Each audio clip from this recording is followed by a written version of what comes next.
Bulan 3 minuto na makalipas ang alas 4. Kauna-unahan sa Pilipinas.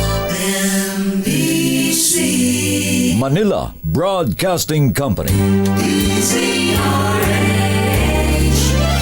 DZRH. Member, kapisanan ng mga broadcaster ng Pilipinas. DZRH. Magandang umaga, Pilipinas! Sa DZRH Radio, DZRH TV at DZRH Online. Kasama si Kuya Angelo Palmones. Magandang umaga, Pilipinas!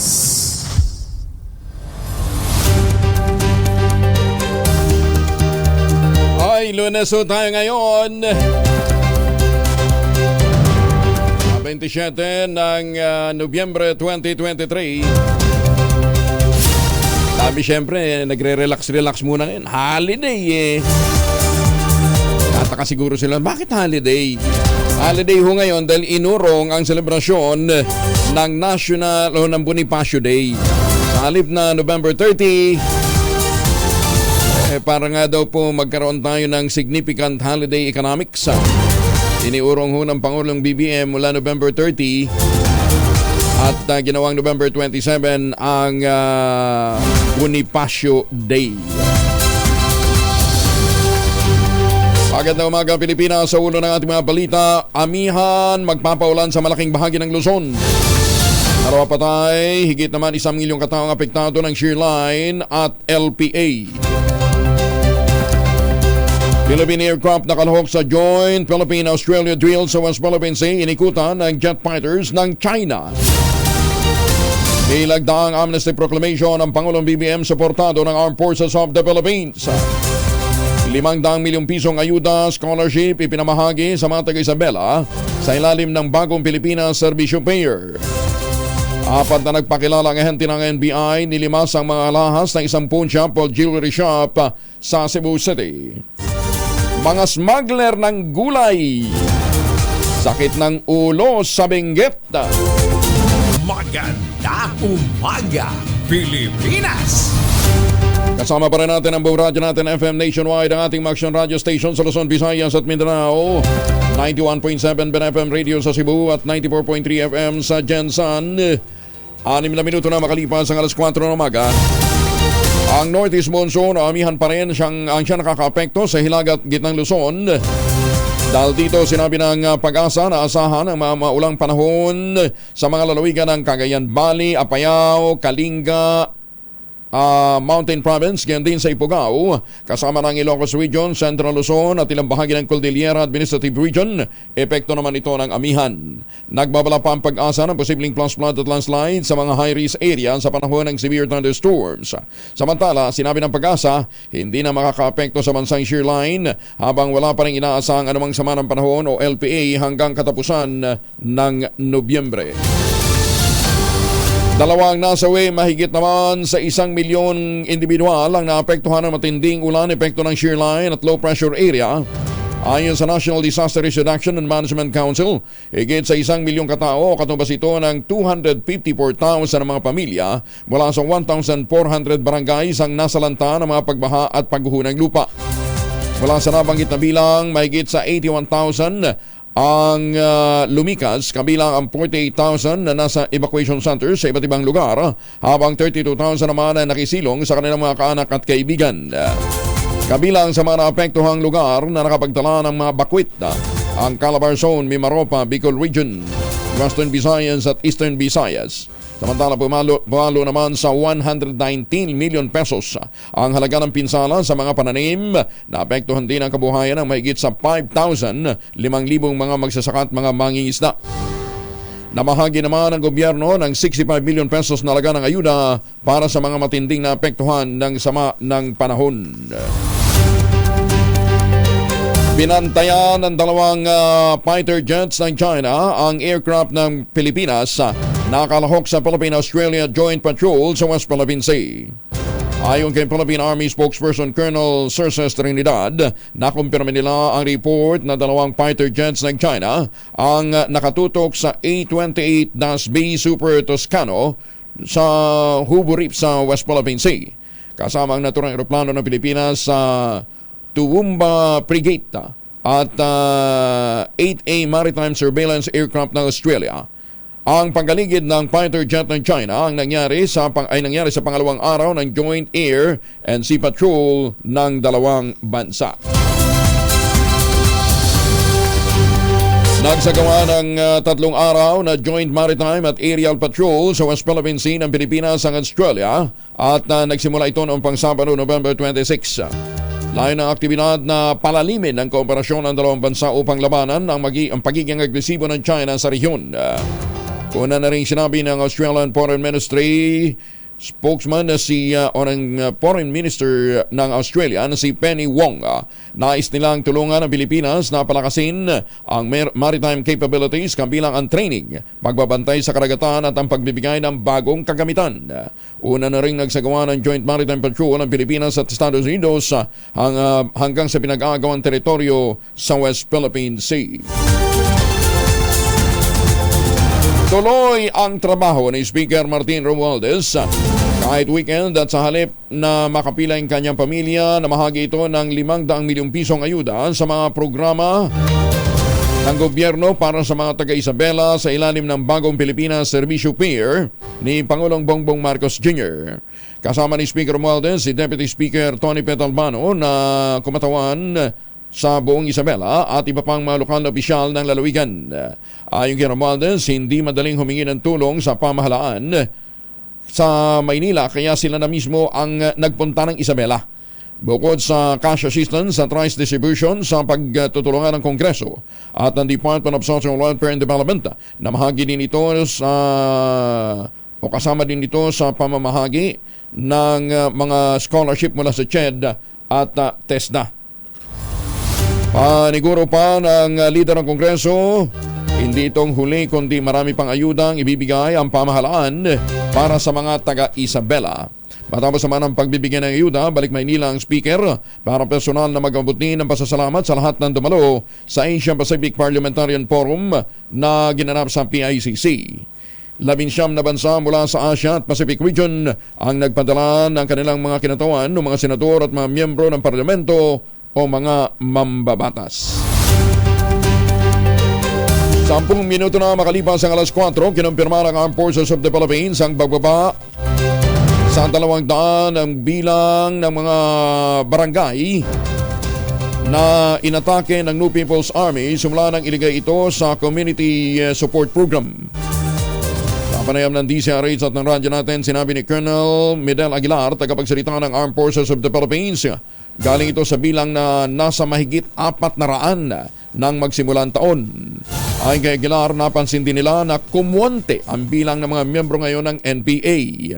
Samantala, ipinahayag naman ng Armed Forces of the Philippines na masaya sila sa naging desisyon ng Pangulong Bongbong Marcos Jr. na bigyan ng amnesty ang mga rebelde sa ilalim ng serye ng proklamasyon na nilagdaan noong nakaraang linggo. MNLF, MILF, RTA, ABB. Dito po, meron na po tayong peace pact. Kaya yung mga para ma-expedite po yung mainstreaming nila sa society ng mga kasama nila, inimplement po itong amnesty program. Dito naman po sa CPP, NPA, NDF, nakikita naman natin yung pagbaba ng kanilang bilang ng hanay ng CPP, NPA, NDF. And we also have identified some of their members to be facing criminal charges in court. So ito po yung nagiging hadlang para po sa pagbabalik loob nila sa gobyerno. Kaya po, in-recommend ng ating Sandatang Lakas ng Pilipinas. Suportahan po ng Sandatang Lakas ng Pilipinas ang UPAPRO para po ibigay ang amnesty program sa mga kasapi nito. Uy, pero pakiusap naman ng mga kapgo, ano ha? Baka naman daw po, General, madagdagan naman natin yung kanilang mga allowance, ano ha? Pinanindigan ni Speaker Martin Romualdez ang pagsuporta sa mga hakbang ng dating Pangulong Digong Duterte na ipinagpatuloy din ng Pangulong Bongbong Marcos Jr. upang mapanatiling kapayapaan na mahalaga para sa pagunlad ng bansa.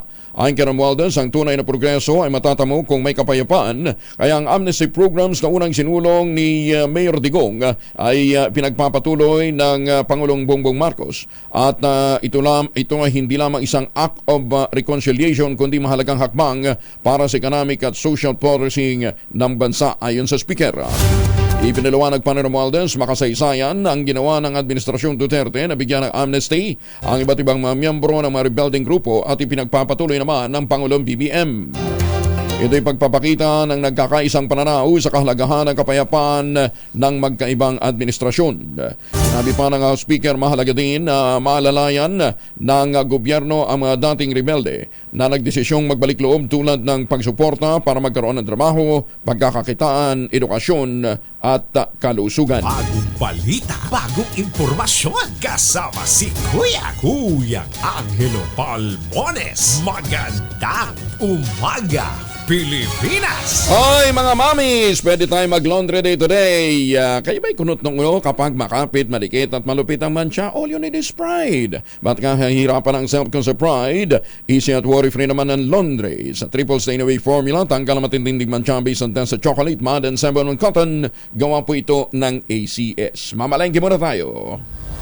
Nasa People's Market sa Taguig, si Noche Kaka sa Aris 27. Noche, good morning. Ngayong buntag, Kuya Angel, ngayong Monday morning, bad news dahil walang regular billed rice na hinahanap ng ating mga kababayan. Ang meron lang dito, Kuya Angel, sa local rice, yung pinakamahal sa special rice at 60 pesos ang kilo, habang ang pinakamurang bigas naman, Kuya Angel, 52 pesos ang kilo. Ang bangos naman dito, Kuya Angel, yung medium size, 200 ang kilo, habang ang tilapia, 160. Different naman dito, ganun pa rin ang presyo, nasa 420 ang kilo. Yung beef brisket naman, Kuya Angel, 380, kasim, 300, liempo, 310 ang kilo, habang yung whole chicken, 170. Kung kayo naman ay boiled egg o sunny side up ngayong umaga gamit ang itlog, medium size, 8 pesos and 50 centavos. Ang ampalaya naman, Kuya Angel, 100. Ang pechay o yung kalabasa, 80 pesos. Talong, tumaas na sa 140 ang kilo, habang ang tomato, yung kamatis, 80 pesos. Carrots dito, Kuya Angel, 140 ang kilo. Yung habichuelas, baggy beans, 160, white potato, 160, habang ang pechay, bagyo, 60 pesos ang kilo. Kung kayo naman ay naghahanap ng sayote, nakapako pa rin sa 50 pesos ang kilo. Ang sibuyas pula naman, Kuya Angel, yung local 200 ang kilo. Yung onion white naman, 150, habang ang garlic imported, 170. Isama ko na rin yung luya, local, 160, habang ang siling labuyo, tumaas na naman ng konti, nasa 300 ang kilo. Magkano? 300? Oo. 300 na naman ako, Angel, yung siling labuyo. Siling labuyo. Ang sibuyas? Ang sibuyas sa pula, Kuya Angel, 200. Wow, ganun pa rin. Taas pa rin, ha? Okay, nagkot yun ito kasi pag gumagamit, pag nagigisa ka, Kuya Angel, kailangan itong onion red o yung sibuyas sa pula. Habang ang sugar white naman, Kuya Angel, 80 pesos ang kilo, sugar white, 80. Ang sugar brown naman, 85. Kung kayo naman ay magsasangad ngayong umaga, gamit ang palm oil, 350 ml, 28 pesos. At ang palm oil, 1 liter, 75 pesos. Marami ang nag-message sa akin, Kuya Angel. Isama ko daw ang coconut oil, 350 ml, 30 pesos. Habang ang coconut oil, 1 liter, 82 pesos. Ang buko. Ang presyo, Noche, buko. Magkano ang buko dyan?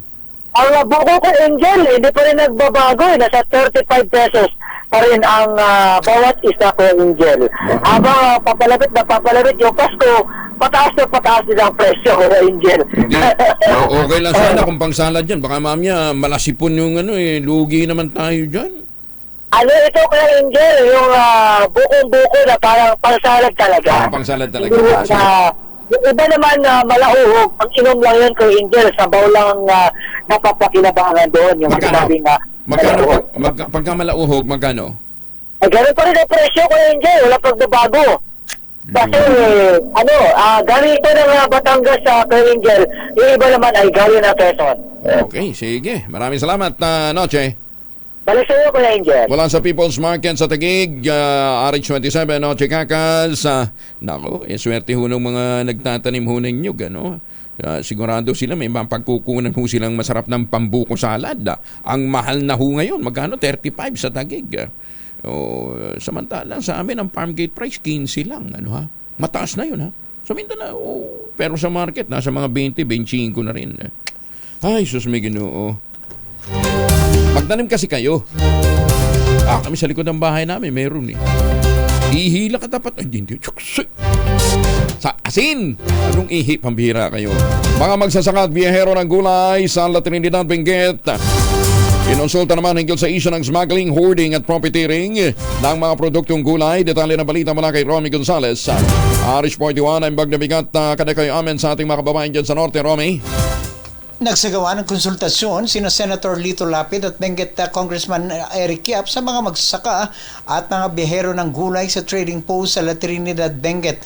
Napagalaman ni Senator Lapid na malaki ang problema ng mga magsaka at biyahero ng gulay mula Benguet dahil sa talamak na smuggling, hoarding at profiteering ng mga produktong agrikultura, kabilang na ang sibuyas, bawang, karos, bigas, asukal at iba pa.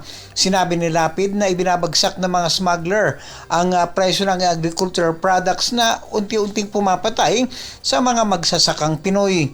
Bukod dito, ginigipit din anya na mga middlemen o kapitalista na nagpapautang ng puhunan at farm input sa mga magsaka dahilan para ibenta ng palagi ang kanilang mga ani.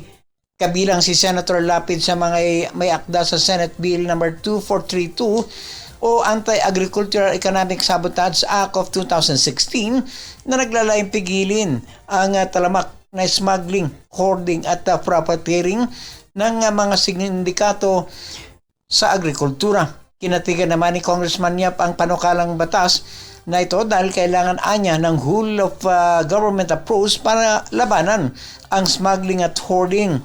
Ayon kay Yap, nasa committee level, nasa Kamara ang kanyang counterpart bill at tinaasang may lulusot ito sa lalong madaling panahon. Mula sa kauna-unan sa Pilipinas, DZRH, ito si Romy Gonzales, tuloy-tuloy sa pagbabalita, tuloy-tuloy sa serbisyo, sama-sama tayo, Pilipino. Maraming salamat, Romy. Diyos na gina. Ay, sus may Ginoo, profiteering, hoarding, dapat na nalulutas bukod ho sa production. Ito pang bago.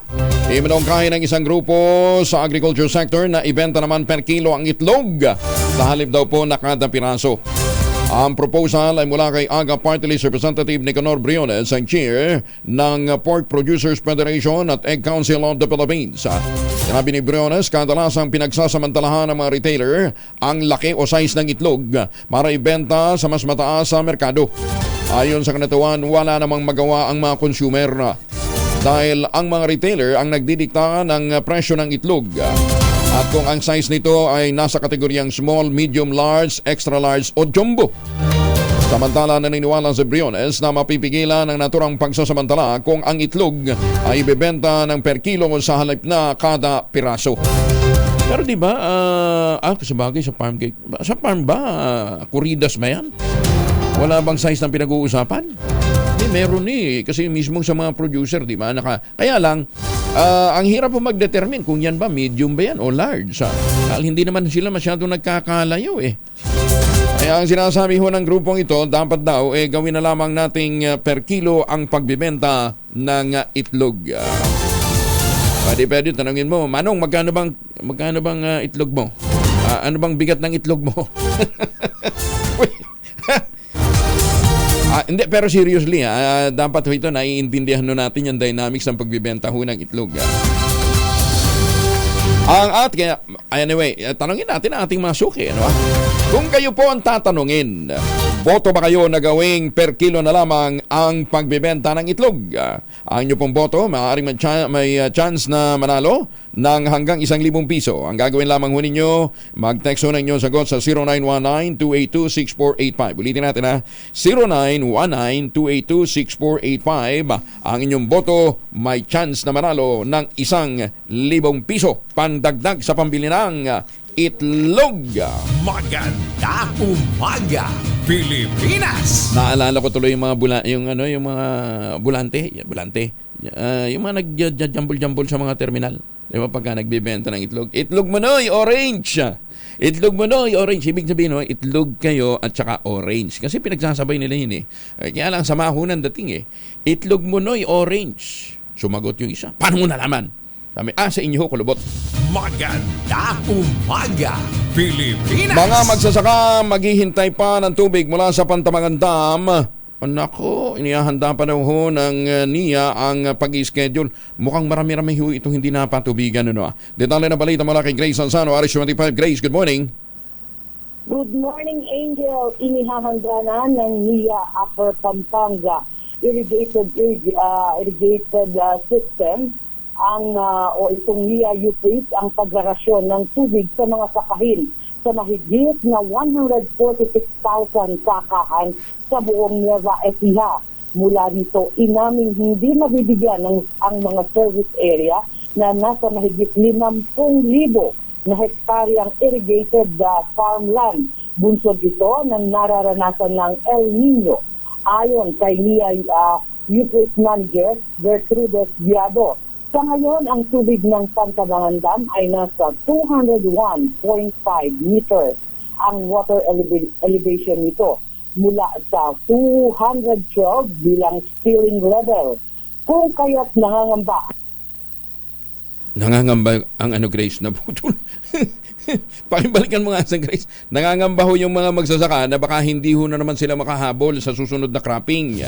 Magandang umaga, Pilipinas! Mga misi, sa amoy araw masibunso pag-uwi galing ng eskwela by Italian sa germs sa katawan nila para labanan ang amoy araw at amoy pawis gumamit ng Shield Bath Soap regularly. Ang beatable ang Shield sa paglaban sa germs versus another brand may shea butter. Pampalambot ang kuti sa prasyong abot kaya 1250 SRP. Kaya mga misi, sa i-challenge yung subukan ng Shield Bath Soap. Galit sa sakit, may malasakit, sulit na sulit. Para madagdagan ho yung ating pambili ng itlog. Serious yun ha. Ang ating tanong boto ba kayo na magkaroon na gawin na lamang per kilo ang pagbebenta ho ng itlog? Ang inyong boto for a chance to win 1,000 pesos. 0919-282-6485. Para may dagdag na pambili ho ng itlog, 5,000 ho ang premyo ngayon ng ating mahiwagang tunog. Mahiwagang tunog!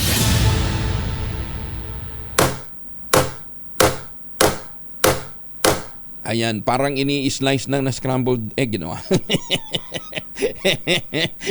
Parang nagtatadtad lang ng ng patatas na pandagdag. Dati ho, pagka nag-scramble ka ng itlog, para dumami, kasi medyo may kamahalan yung itlog, di ba? Kinakargahan mo ng patatas. Utang na loob ang mahal na rin ho ng patatas at kinakamote ngayon. Kaya sabi na sa mga bata, makontenta na lang kayo sa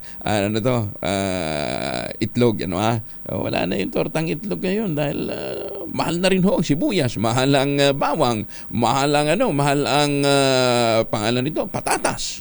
Mabuti na lang, libre pa rin ho ang kamote sa ating kapitbahay. Huwag ka lang magpaalam.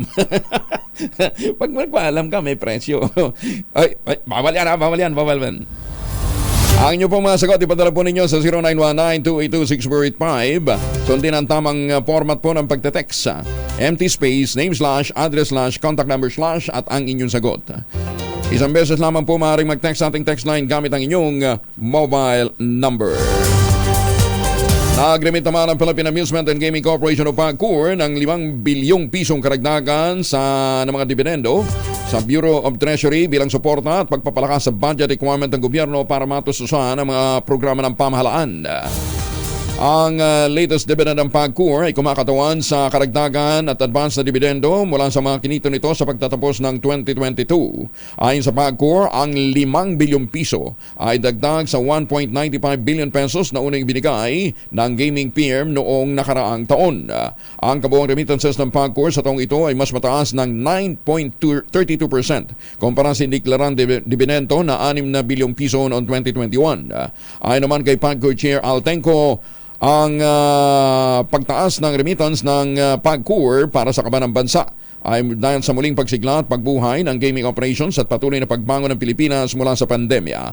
Pinangunahan naman ni Attorney Juanito Sanyosa Jr., ang Presidente at Chief Operating Officer ng PAGCOR, ang turnover ng 5 bilyong pisong cheque para sa dividendo kay Deputy Treasurer Eduardo Anthony Marino. Maraming salamat, PAGCOR. Samantala, 14 anyos nalunod sa ilog ng Balanga City, Bataan, natagpo ang patay. Detalye ng balita mula kay Danny Kumilang, Aris 37. Good morning, Danny.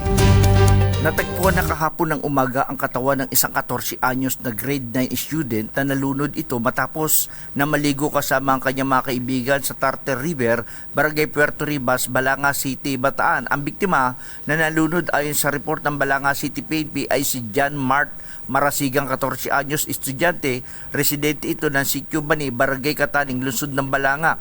Sa report, nagkayayan umano maligo ang magkakaibigan sa naturang ilog pasado alas 4 ng hapon ng araw ng Sabado at binalas naman magawi itong biktima sa bahaging malalim na naging dahilan para malunod ito.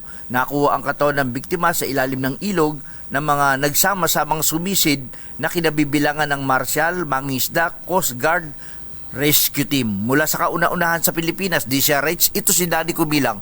Tuloy-tuloy sa pagbabalita, tuloy-tuloy sa serbisyo. Sama-sama tayo, Pilipino! Maraming salamat, Danny. May paabak kayungan sa ating mga kababayan dyan po sa Pampanga. Samantala, guro sa Tacloban, pinagsasaksak sa loob ng bahay nito, patay. Detalye ng balita mula kay Jimmy Angay-Angay, RS32, maupay nga agad, Jimmy.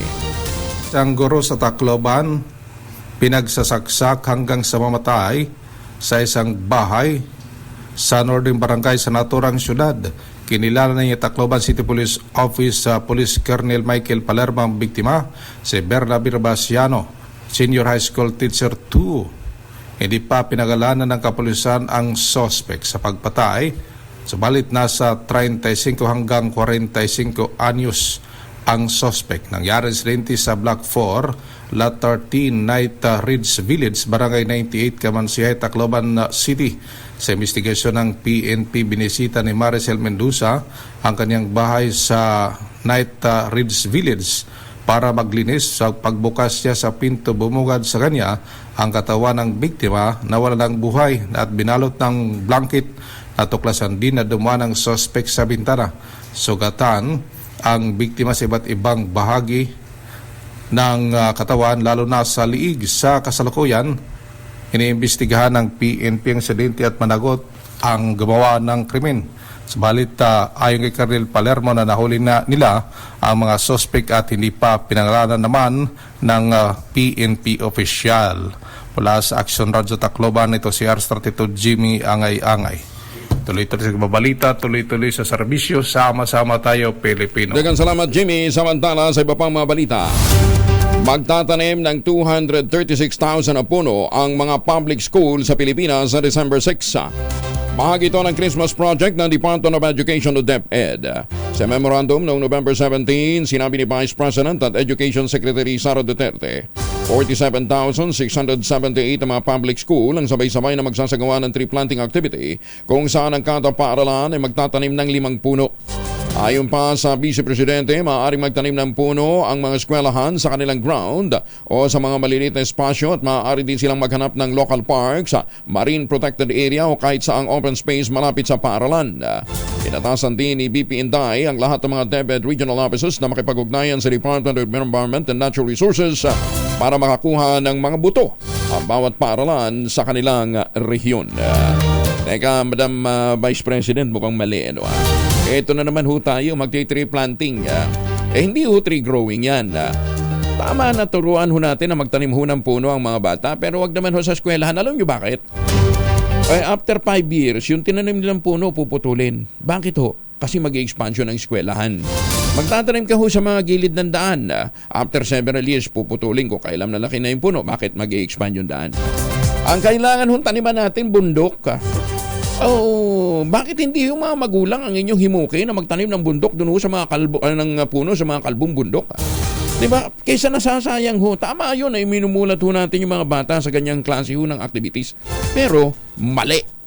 Mali na magtanim ho tayo ng puno kung saan-saan dahil mawawalan ho ng saysay. Diba? Paano nila maaalala, yung punong yan, ako nagtanim yan. Di ba? Nung in-expand yung eskwelahan, yung puno na itinanim 5 years ago, kasi laki na sana ng braso, di ba? Puputulin. Anong nangyayari? Kaya hindi ho nabibigyan ng importansya. Di ba? Hindi ho nabibigyan ng importansya. Tsaka dapat ho hindi tree planting, Madam Vice President. Tree growing. Binigyan din ni Senador Bong Go ang kanyang dedikasyon sa healthcare system ng bansa.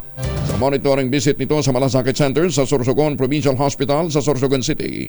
Ayon kay Senator Go, nagtatrabaho siya para sa mga Pilipino dahil ito ang kanyang maiaalay na lamang sa bansa bukod pa sa kanyang kasipagan.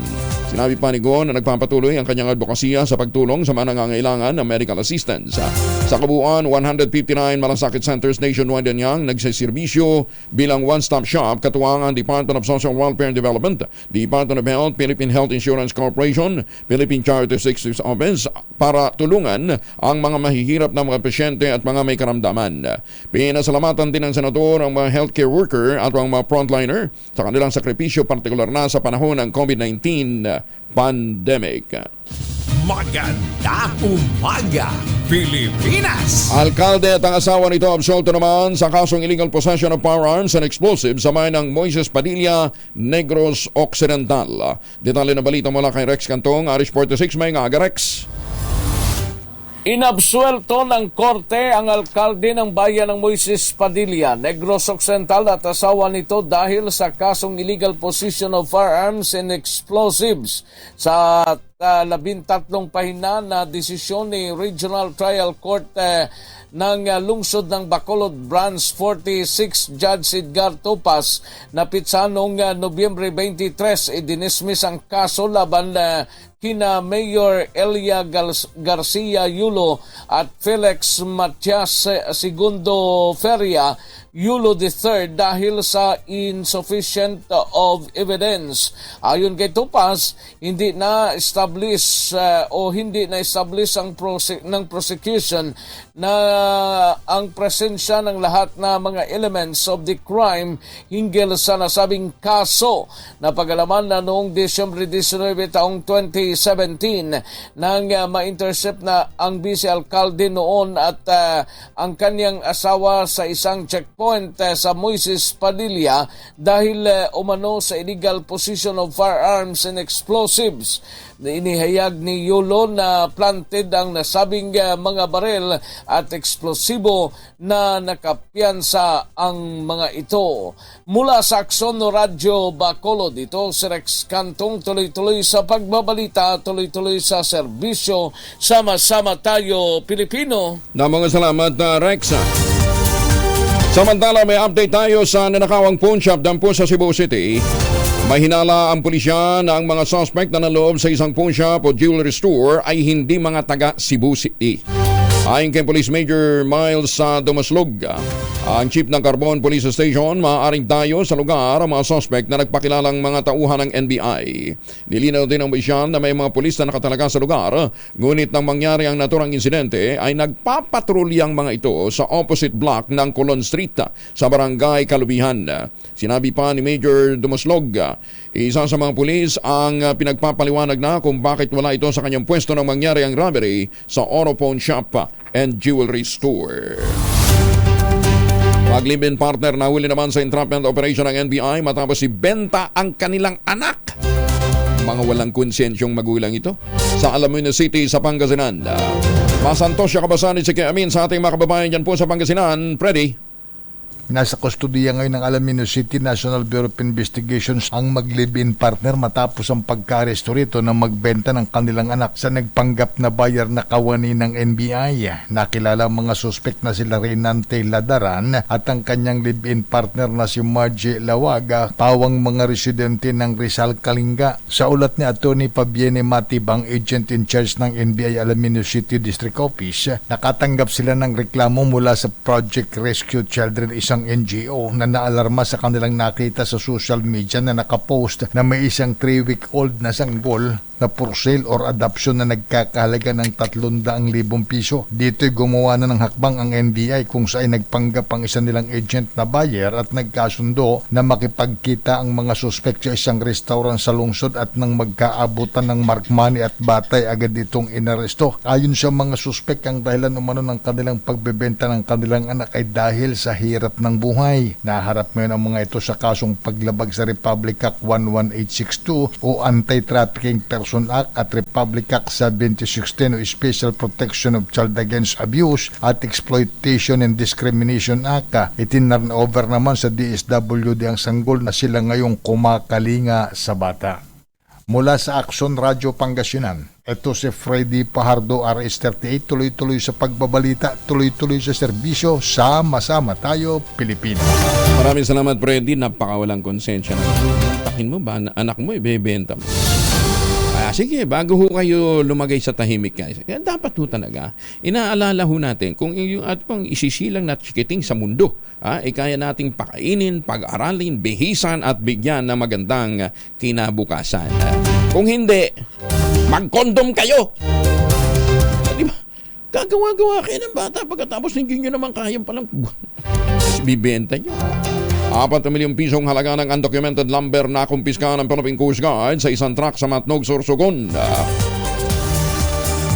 Detalye ng balita mula kay Ray Boton Jr. Diyos marhenga, Ray.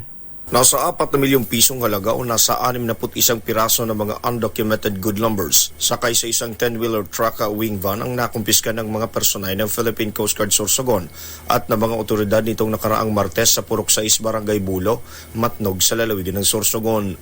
Sa report ng Philippine Coast Guard Sorsogon, wala mo nang maipakitang mga dokumento na magpapatunay na legal ang kargamento ng driver at pahinante nito. Nasa 3,962,742 pesos ang eksaktong halaga ng mga kahoy na karga habang na-turnover naman ito sa kustodiya ng DNR Bicol habang naharap sa kasong paglabag sa Section 77 ng Presidential Decree 705 as amended by Republic Act 7161 o kilala bilang Revised Forestry Code of the Philippines ang mga nasabing suspect. Mula sa kauna-unang radyo sa Pilipinas, DZRH, it is Ray Baton Jr. Tuloy-tuloy sa pagbabalita, tuloy-tuloy sa serbisyo. Sama-sama tayo, Pilipino. Mabalos Ray, maraming salamat. Teka nga pala, yung bang mga pinamutol na puno, mahigit 1,000 puno na pinutol dyan po sa lalawigan ng Quezon, doon sa dinevelop na, Amihan Cove Resort ba yun?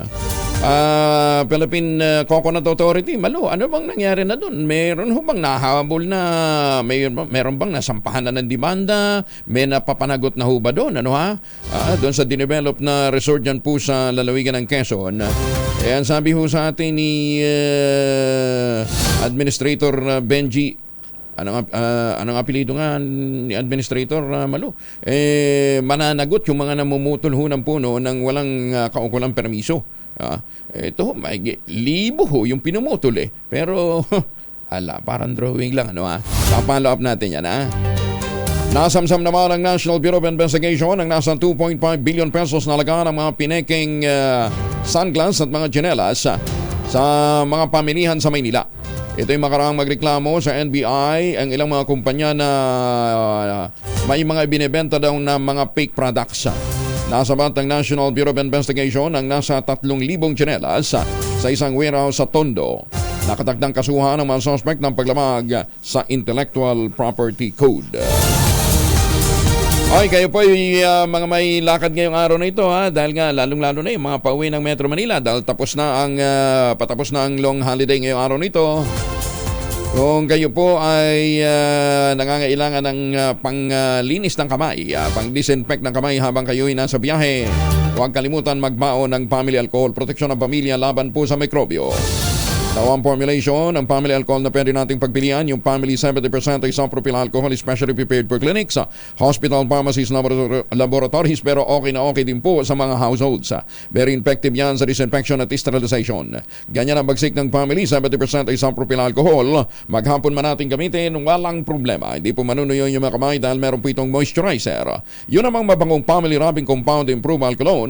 Yan ho yung mabangong isopropyl alcohol na ginagamit ng mga masahista, mga barbero, mga mga doktor, mga nurse, mga komedrona for sponge baiting and other cleansing purposes. Family wrapping alcohol parang di siya reachable na sa mahabang panahon.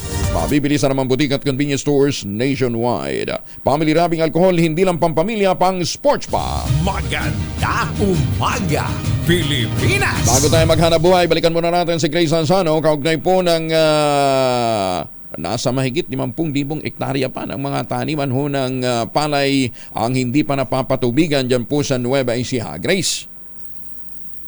So hindi inihahanda na ng NIA Upper Pampanga Irrigated System o UPRIS ang pagdarasyon ng tubig sa mga sakahin mula sa 146,000 sakahan sa Nueva Ecija.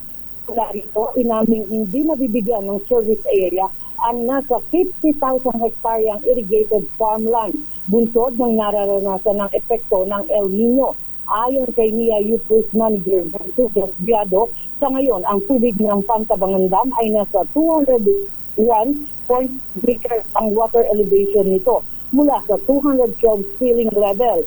Hindi dumanas sa mga pagulan ang bahagi ng Nueva Ecija, lalo na ang bahagi ng Pantabangan Dam, kung kaya't hindi nakapag-ipon ng tubig. Ang nangangamba ngayon ang libo-libong magsasaka na tatamaan nito sa baba ng balong ng tubig mula sa lumalabas ng mga bombang poso na ginagamit na ngayong water pump ng mga magsasaka. Tulad ni Mang Archie, isang magsasaka mula sa bayan ng Saragossa, kalapit dito ang nasa 800 hektaryang taniman ng mga kasamahan. Gumagamit na sila ng pump water dahil nga nagkabitak-bitak na ang kanilang mga palayan na nakapagpunla na. Si Mang Archie may 2 hectares sanang tataniman mula sa kanyang itinundong mga pinunla ng palay. Pero nangangamba nga, hindi na ito matataniman. Isa sa mga ikinukonsidera ng NIA ay ang cloud seeding. Pero pag-amin nga ng NIA ay masyadong malaki ang gastusin dito. At isa pang problema ay yung klase ng panahon para siyak na bumagsak ang tubig na iuulan sa bahagi ng Pantabangan. Tinuturuan na rin ng DA at ng LGU ang mga magsasaka na mag-alternative cropping tulad ng mga high-value crops at hindi na nangangailangan ng maraming tubig tulad ng munggo, mais at kalabasa. Para sa kauna-unahang himpilan sa Pilipinas, DZRH. Ito si RH25, Grace Vera Ansano, tuloy-tuloy sa pagbabalita, tuloy-tuloy sa serbisyo. Sama-sama tayo, Pilipino. Maganda umaga, Pilipinas! Maraming salamat, Grace. Oras mo na, 4:45. Maganda umaga, Pilipinas! 48 na makaliban sa alas 4 ng umaga, may feedback tayo. Tama nga naman, pagka kinilo daw ang itlog, baka maraming mabasag. Di ba? Kasi yung ano ngayon, di ba? Per size, bibilangin mo yun. Nandun yun sa tray. Di ba? Bibilangin mo yun isa-isa. Eh, pagka kilo, di mas maraming hawak pa. Tapos, i-develop ho natin ang technology yung kapalan ang balat ng itlog. Problema natin, pagka kinapalan, baka lalong bumigat. daming issue dito ho sa pagbibenta ng itlog per kilo, ano ha? Buti pang mga nurse, alam nila kung hindi pantay ang timbang ng itlog, di ba? Kayo kung ano-ano mga sinasikot. Di pa na mausapan yun. Lalaking may bitbit na barel sa Valenzuela City, huli sa ikinasang Oplan sa Clayo. Oy, hanggang November 30 ang gun ban ha. Baka akala nyo, pabit-bit-bit kayo dyan ng baril. Detalye ng balita mula kay Edwin Duque, RH23. Edwin. May buntag ko Gidel, sasampahan ng kasong paglabag sa RA 10591 in relation to Comelec Resolution number 10918. Ang lalaking may bitbit na improvised gun sa bahagi ng Rincon Street dito sa Malinta, Valenzuela. Ayon dito kay Police Colonel Destora Jr., kalaboso itong suspect na si Ayos Bell, 35 years old, na barangay John de Leon sa Valenzuela City. Nakakuha sa suspect ang ng mga responding na police itong improvised gun na may bala ng 9mm pistol. Ang pag-arrest naman sa suspect ay bunga ng pinaigting na kampanya ng PNP sa sinasagawang Oplan sa Clayo para masayata ang mga gumagala sa gabi o masamang loob na may illegal na gawain. Wala pa rin sa kaunana sa Pilipinas, di sa rin sa Osiaris 23, Edwin Duque, tuloy-tuloy sa pagbabalita, tuloy-tuloy sa servisyo, sama-sama tayo, Pilipino. Maraming salamat, Edwin. Pero mas maganda yung, yung observation ni Kises. Paano daw kung sobra sa timbang? Bubutasan mo yung itlog para mabawasan. Baka naman dadagdagan na lang ng ng presyo. Notorious na kriminal na may kasong murder napatay naman sa pakikipagpalitan ng putok sa mga otoridad sa Ganasi, Lanao del Sur. Detalye na balita mula kay Jun Di Makutang, Aris 19. Assalamualaikum, Jun. Napatay ang isang lalaki na may mga kasong 4 counts of murder, 3 counts of frustrated murder at attempted murder habang inihahay ng joint elements ng Lanao del Sur Provincial Police Office, PNP Special Action Force, 51st IB at RMFB 10 ang warrant of arrest sa bahagi ng barangay Bagoinged, Ganasi, Lanao del Sur. Ang warrant dated January 14, 2021 ay nilabas ng RTC 12 Judicial Region Branch 1 sa Iligan City, Lanao del Norte at walang nire-rekomendang bail bond. Sa report mula sa Probar Information Office, kinilalang napatay sa alias nitong Lastic Man. Nabatid na habang papalapit ang joint element sa bahay ng suspek, magkakasunod na mga putok ng baril ang sumalubong sa tropa ng pamahalaan. At sa unang bugso pa lamang 2 SAF troopers ang naitalang wounded.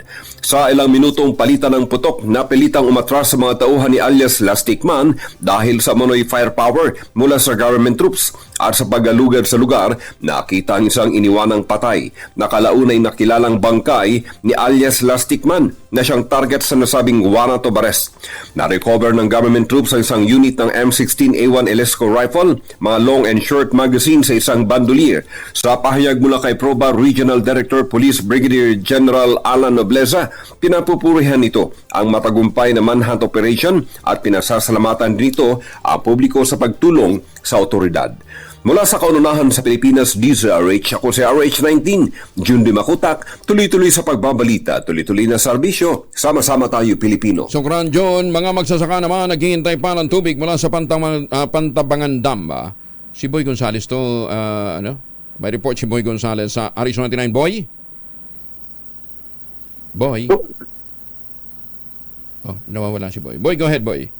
Walang nandiyan nagbabala ang Energy Regulatory Commission o ERC sa Meralco na huwag gumawa ng mga anti-competitive practices o pandaraya ng ilang negosyante kung nasa sila sa guwang competitive selection process para sa 1,800 megawatt power supply agreement. Alayong ng power supply agreement na matugunan na Meralco ang tumataas na demand ng mga customer nito para sa susunod na taon. Ayon kay ERC Chairperson Modalisa de Baranta, sinabi na nila ang Meralco na tiyakin na hindi magiging limitado ang bilang ng mga potential bidders. Dapat na 6 ang potential bidders para sa competitive selection process. Ito ang GN Power Dinginin, First Natgas Power, SP New Energy Maribeles Power Generation, Excellent Energy Resources at Masinloc Power Partners. Iginiti di Malanta na bilang regulator ng power industry, mandato ng ERC na pasiglahin ang competition, hikayatin ng market development at tiyakin na mapaparusahan ang nag-abuso sa market power sa industriya. Una nang pinuna ni Congressman Dan Fernandez ang terms of reference para sa selection process na mistulang kumikiling naman umano sa ilang power firms dahil ang mga power plants na maaring sumali sa proseso ay limitado lamang sa mga kumpanyang operate simula January 2020. Muling iginit naman ni Meralco VP at Head of Corporate Communication, Joe Saldariagan, na fully compliant ang Meralco sa lahat ng government regulation at pinagmalaki na nalagpasan na pa nito ang level of service na inihingi ng ERC. Mula sa kauna-una sa Pilipinas, DZRH, ito si Boy Gonzales, tuloy-tuloy sa pagbabalita, tuloy-tuloy sa serbisyo, sama-sama tayo Pilipino. Maraming salamat, Boy! Magandang umaga, Pilipinas! Baka kayo ho, naghahanap pa rin ho ng pamasko dahil malapit na ho yung Christmas . Basta sa akin, huwag nyo na ho kang problemahin. I-Gcash nyo na lang. Hindi, pero sa sumasuki natin, supportahan natin ang mga magsasaka. Gayahin natin itong ipinapanawagan po ni Dr. Helen Tan. Ano? Sa tulong nga po ni Dr. Helen Tan, itong mga magniniyog na dati pong umaasa sa kopra, ngayon po yung mga MSMEs na. Nagbibenta na ho sila ng tangerine chocolate. Dahil ho yung mga planting material ng kakao galing Davao, hinakot po ni Dr. Helen Tan, itinanim ho sa ilalim ho ng mga nyugan at nagpo-produce ho sila ngayon ng dekalidad na cacao beans. Ayan, ha? So meron ho silang pinoproduce na sariling brand nila ng tsokolate. Yan nga po yung tangerine chocolate. May mga variants yan, ano, na po pwede ho ninyong pagpilian, mahigit 10. At ang ginamit hong mga raw materials ay galing din po sa ani ng mga magsasaka. Pwede ho kayong tumawag sa 0919-095-5935 o dili kayo i-check ninyo sa tangerinechocolate.ph para malaman ho ninyo yung mga available na mga variants. Sabi nga po ni Dr. Helen Tan, sino bang magmamalasakit sa ating mga kapwa magsasaka kundi ang mga kapwa Pilipino? Ayan, ha? Kaya tangkilikin ang gawang atin. Bilhin ng tangerine chocolate para ho pamasko sa ating mga mahal sa buhay. Tumawag na sa 0919-095-5935. Pagka ito ba ang bitbit ng isang biyahero palabas ng Pilipinas, ano ba? Kinakailangan pag-ideklara sa customs form? Ayan. Hindi naman siguro, no? Kaya lang maganda ho itong ginawa ng pamahalaan. Isang form na lamang ho ang ating pong i-accomplish. Pagka nag-accomplish kayo ng e-travel ng Bureau of Immigration, nandun na rin ho yung mga detalye para po sa customs, sa monitoring at iba pang mga impormasyon. Kasama natin ang spokesperson ng Bureau of Immigration, si Ms. Dana Sandoval. Ma'am Dana, good morning. Good morning. Good morning po sa inyo. Ayan, Ma'am Dana. So, ano na ngayon ang mag-a-appear doon sa record na, tama, no? I-travel pa rin ang hahanapin mo? Tama po. Ngayon, imbis na dati, hiwa-hiwalay na form ang sinusulatan. 3 yun na form. Ulit-ulit kung ano yung mga nilalagay. Ngayon, consolidated na po into one form. At online na po sa bago pa dumating ng airport, 2 days before, 3 days before. Pwede na pong i-fill out bago po pupunta para mas madali po at wala pong problema. Okay. So, lahat yun, quarantine, kasi bagay wala namang quarantine form ngayon, nandun sa e-travel, ano ha? Paano yung mga declaration sa Bureau of Customs? Doon na rin po. Doon na rin? Tama po doon. Wala kang printed? Kung meron pong kailangan. Wala ka naman printed form. Paano yung pagdaan mo ng immigration? Kung halimbawa, ikaw may ini-eskorta ng mga 3 bagahe, tapos bigla ka matanong, baka mamaya, ba't wala kang diniklarang taxable item? Automatic po, pumapasok po sa system natin kung ano po yung fill outan doon po sa e-travel. So, makikita po ng mga officers kung meron pong mga problema o meron pong misdeclared or undeclared po ng mga gamit. Kaya ako nililiwanag lang kasi di ba, Ma'am Dana, sa immigration walang problema. Talagang dadaan ka dahil papakita mo yung passport mo, di ba? Yes. Pero sa customs kasi, di ba, pagdaan mo, pag wala kang bitbit na papel, tapos dumaan ka na lang doon sa nothing to declare, tuloy-tuloy ka lang eh. Actually po, sa immigration po yan, hindi po magpupush through yung procedure kapag hindi po nag-fill out ng e-travel. Oo nga po. Pero ibig sabihin, sabagay, pero kaninong concern ngayon yung sa customs? Look out na lang nila yung kung talaga man truthful yung declaration o hindi.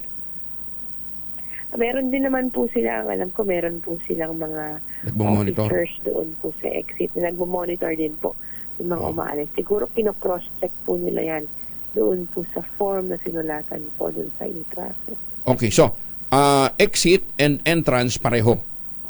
E-travel na lang. Yes, tama po kayo dyan. Okay. Ma'am, paano daw pala yung mga nagko-cruise? Halimbawa, sasakay sila dito sa Pilipinas via barko. Meron bang immigration din silang dadaanan? Ay, ganoon din po. Mag-e-travel din sila una sa lahat. And yes, there are also immigration officers that do processing po ng mga bumabiyahe, papasok palabas ng bansa on board cruise ship. So hindi pa upon boarding, kundi nasa taas ng barko na.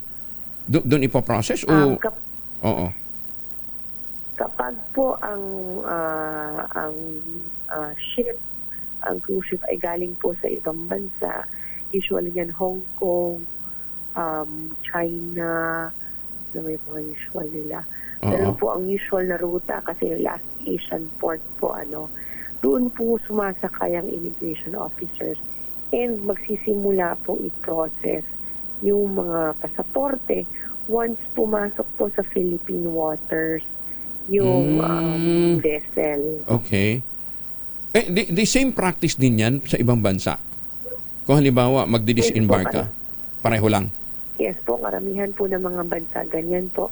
There are some countries that have their own ports kung saan po doon pinoprocess yung mga passenger. But many countries po still do international boarding kasi actually mas economical din po ito for the cruise ship because instead po na mag-aantay yung passenger. Kasi yan sir, siguro ang laman ng isang barko nasa 2,000-3,000 at a time. Wow!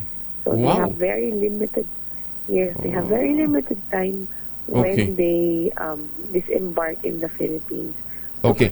Maximize yun na mamamasyal sila. Ma'am Dana, last week tayo ngayon ng Nobyembre. Disyembre na ho next week. May sapat na ho ba kayong tao sa mga sa mga ports natin? Opo.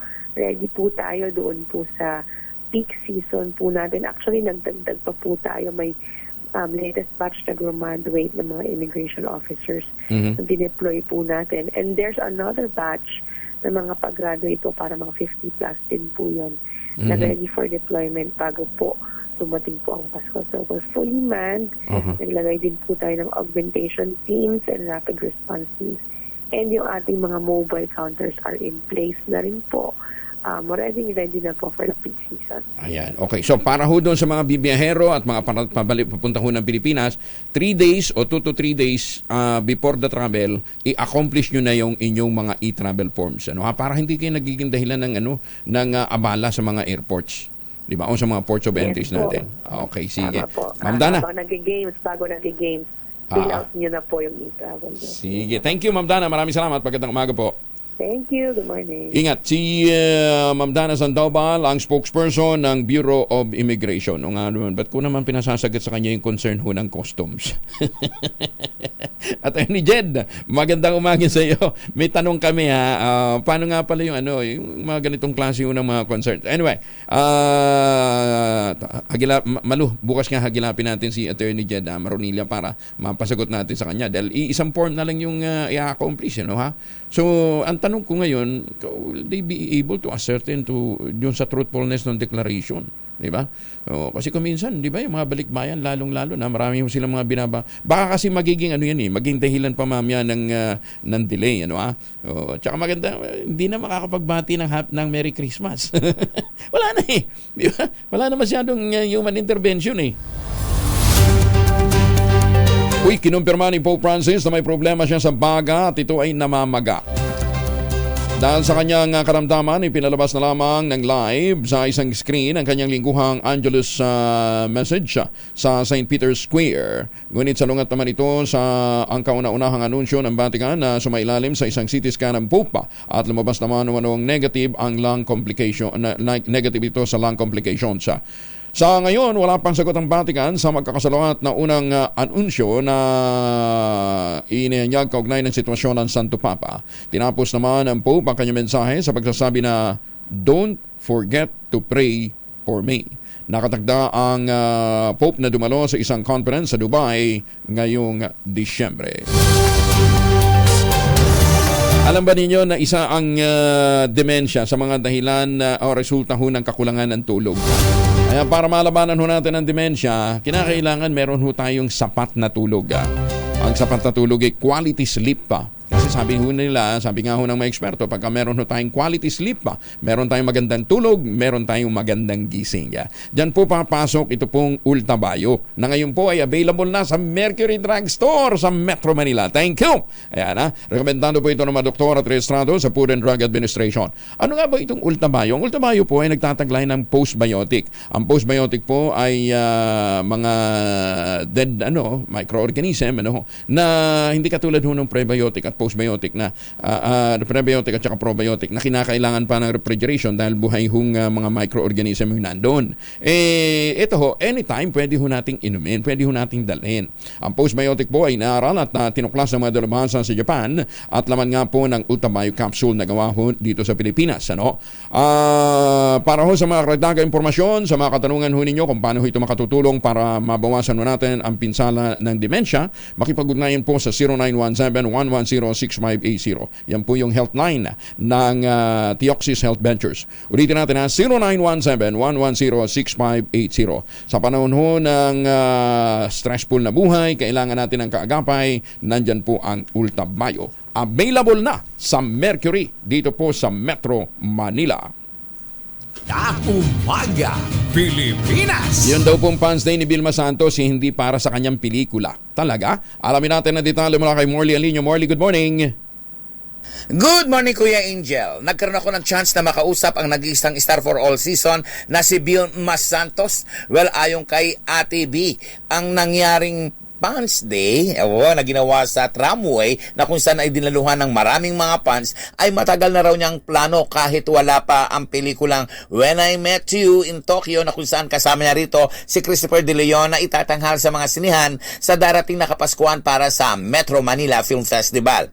Dugtong pa ni Ate B, masaya umano siya sa nasabing pagtitipon kasama ang kanya mga fans, pero wag isipin ng iba o ng ilang tao na kaya siya nagkaroon ng Fans Day ay dahil para sa pelikulang When I Met You in Tokyo. No, hindi daw. Matagal na raw na plano iyon, kaya lang ay laging nabibinbin. Sa katunayan, sinabi pa ni Ate V na almost 7 years na hindi nagkaroon ng malakihang pagtitipon para sa mga Vilmanians. But this time, sobrang saya ni Ate V, kaya naman sa loob ng 5 oras ay nakasama niya ang kanyang mga fans. Talagang pinagbigyan ng nag-iisang star for all season ang mga supporters niya na kung saan ay pirma siya ng pirma sa damit, sombrero at iba't iba pa. Ayon kay Ate B, kung wala ang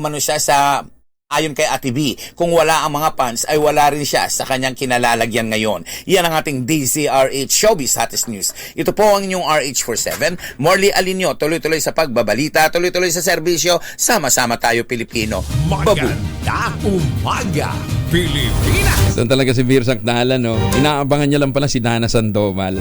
Vir, nalata ka. Hoy, teka muna, dun ho sa boto ka ba? Wag ho dito sa text line. Wag ho dun sa online kayo bumoto dahil hindi ho mabibilang yan. Dun ho sa text line ho kayo magpadala ng inyong sagot. Ano ha? Dito ho. Para mabilang natin, 0919-280-6485. Diyan ho kayo magpadala ng inyong sagot sa ating tanong na boto ba kayo? Nagawing per kilo na ang pagbebenta ng itlog. Naku, paano kaya kung halimbawa ang bibenta ay kondo per kilo? Mahal nun! Buti na lang price increase. 20,000 pesos all-in down payment pa rin po ang bentahan ho ng mga units ng Westchester Realty. Ito po yung mga house and lot. Diyan po sa Central Luzon, si Vera Babalacat, si Vera Bacolod, Samira, 20,000 pesos all-in down payment. Lipat bahay ka kagad pagkatapos po ng 7 days ng take-out ng Pag-ibig Housing Loan. Kaya ano pang iniintay po ninyo? Ito pa rin ang pangarap na magkaroon ng sariling bahay sa presyong abot kaya. Makipag-ugnayan sa 0996-501-5555 o dili kaya sa 0947-434-5555. At kung ngayon ho kayo bibili ng unit, ngayon ho kayo magpapreserve, may chance pa kayong manalo ng bagong kotse. So ano pang hinihintay ho ninyo? Bago ng bahay mo, bago pang kotse mo sa pagpasok ng bagong taon.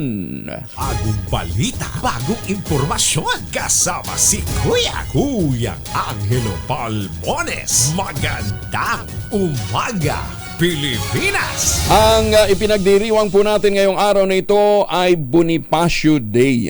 Inilipat nga po ang holiday sa halip po na November 30 ay ginawang 27 sa proklamasyon ng Pangulo. Sino nga ba si Bonifacio? Si Andres Bonifacio po ay isa sa mga kinikilala nating bayani ng Philippine Revolution. Siya ho yung nagpasimula ng KKK. Kataas-taasang kilusan ng ano nga ba to? Kataas-taasang kalipunan ng kilusan ng bayan. Tama ba yun? Asan na ba yun? Ayun, mali. kataas-taasan, kagalang-galangan, katipunan ng mga anak ng bayan. Ayan, yun ho yung kilusan na pinasimulan ni Andres Bonifacio para ho pagbuklurin ang mga Pilipino laban ho sa mga mananakop. Actually, siya ho yung una nagdeklara ng kasarinlan noong 1895. Tapos inulit niya pa yun noong 1896 noong ma-execute si Dr. Jose Rizal. Ayan, Kaya ngayong araw nito, ipinagdiriwang ho natin ang kapanganakan ng isang anak ng Tondo. November 30, 1863 nang maipanganak siya. Si Andres Bonifacio rin po ay napatay noong May 10, 1897 nung pataksil ho siyang pinatay. Ayan, Anyway, ang tanong natin, kayo, pabor na palipat-lipat yung ano natin? Pero sabi ho naman ng Malacanang, it's not the date but the commemoration ng kanila pong naging buhay. Anyway, tuloy mga nag-birthday ho ng ka-birthday ni Andres Bonifacio ng November 30. Di ba? Lilipat din nila yung celebration. Pwede naman nilang advance. Oo. Anyway, kasama ho natin ngayon ay din ho ito? Magiting din ho, tagapagtanggol ng mga kapuspalad na walang kakayahang lumaban sa korte. Si Attorney Chel Jokno. Attorney Chel, kumusta na kayo? Long time no hear. How are you today? Yes, kumusta na? Long time no hear, and thank you for having me this morning. Magandang umaga po sa lahat na nakikinig at nanonood. Hindi ho ba nababawasan yung impact ho ng paggunita natin ng kabayanihan ng isang bayan? Katulad nga ni Andres Bonifacio. Sa halip na November 30, kung saan traditionally gunita natin yung kanyang kapanganakan, nilipat natin because of holiday economics. Attorney Chel. Kakaiba nga yun. Ngayon lang yata nangyari yun na yung November 30 natin ay nalipat sa ibang araw. Hindi ko maalalang nangyari na yan dati. Oo. At medyo mahirap na ma-adjust kasi sanay na tayo na mismo sa araw na yon yung pagdiriwang natin. Not necessarily naman kung gagawin talaga natin itong tsaka layo November 30, pwede man namang inilipat ng December 1, di ba? Para mas malapit-lapit kung holiday economics yung pinag-uusapan. Anyway, nandyan na yan. Marami ho tayong dapat na maitanong ho dito kay Attorney Chel. Sabi ko nga, paglaban ho sa mga naaapi. Isa ho doon sa mga issue ay ito pong in-upload na traffic incident dito ho sa may Commonwealth. Kinasuhan po yung teacher ng Quezon City Police District ng child abuse at pagpapakalat daw po ng fake news. Kayo ho yung abogado ng teacher Attorney Chel. Anong status na ho nitong kasong to? Well, yung kaso na yan ay nasa kamay na ng Quezon City Prosecutor's Office. At kami nakapag-submit na ng counter affidavit. May isa pang hearing para bigyan ng pagkakataon naman ang complainant, si Sergeant Pantoliano, ng chance din na mag-file ng reply dun sa aming counter affidavit. Oo. Anong laman ng inyong counter affidavit, Attorney Chel, if you don't mind? Kasi ito hindi naman natin masasabing sub judice ito. Wala pa naman sa korte. Nasa piskalya pa lang naman. Yes, actually, dalawa ang charge na laban kay Janus. Si Janus yung kliyente kong teacher. Yung una ay violation daw ng Article 154 ng Revised Penal Code. At yan ang batas kung saan pinagbabawal yung pagkakalat ng false news, kumbaga. Pero very old law yan. Meron pang ibang mga napapaloob na offenses dyan. Yung pangalawa nga, yung child abuse. At pareho namin pinapabasura sana sa Quezon City Prosecutor's Office yung dalawang charge na yan. Dahil sa tingin namin ay talagang wala naman basehan, walang basis. Si Janus po ay hindi naman siya ang kumuha ng viral video. Okay. Ibang tao yun na hanggang ngayon hindi pa rin na-identify kung sino yon. Ang ginawa lang ni Janus ay tulad ng ginagawa natin lahat, nag-share ng video na yon sa kanyang Facebook. Pero dahil doon, sabi daw yun ay kasalanan at dahil doon ay may kaso na siya agad. Nagtataka kami kung bakit sa lahat ng mga nag-share ng mga video ng isang public officer naman na ginagawa yung tungkulin sa public place, ay bakit pa siya yung kinasuhan? Ganun ba yun? Kahit nag-share ka lang? Kasi kung talagang iba-backtrack mo, malalaman naman natin kung sino yung una nag-post, di ba? Attorney Chel? Yes. In fact, doon kami nagtataka sa lahat ng mga nag-share. Tingin naman namin, hindi lang naman si Janus ang nag-share nitong video. Mukhang marami naman Bakit siya ang kinasuhan? kung meron man dapat na hanapin, ay yung mismong kumuha. Pero kahit doon sa sitwasyon ng kumuha, ay may question pa rin. Anong offense ang ginawa niya? Dahil ang ginagawa lang naman ni Sergeant Pantoliano, nagdidirect siya ng traffic sa Commonwealth. Anong masama sa pag-record ng video ng ganon? Paano ba bagsak na child abuse yun? Ang nakalagay sa complaint ay si Sergeant ay meron siyang anak na minor na 13 years old na babae. At nung nakita daw yung viral video ay na-trauma daw siya. Yun yung basehan nila. Pero sabi naman namin, halimbawa ako ay nakakuha ng isang may public official, kinunan ko siya ng recording. Kung it just so happens na meron siyang anak na minor, tapos matrauma, child abuse na ba yun? Wala naman, hindi naman private tape yung pinapakita, kundi yung mismong ginagawa niya lang yung kanyang trabaho sa isang public place. Alam nyo, attorney, maganda talagang na pag-uusapan yan dahil baka mamaya magkaroon ng mga false charges, mabuti kung lahat kaya hunin yung tulungan. Paano kung halimbawa nasa mga probinsya na pag-initan ka lang, di ba?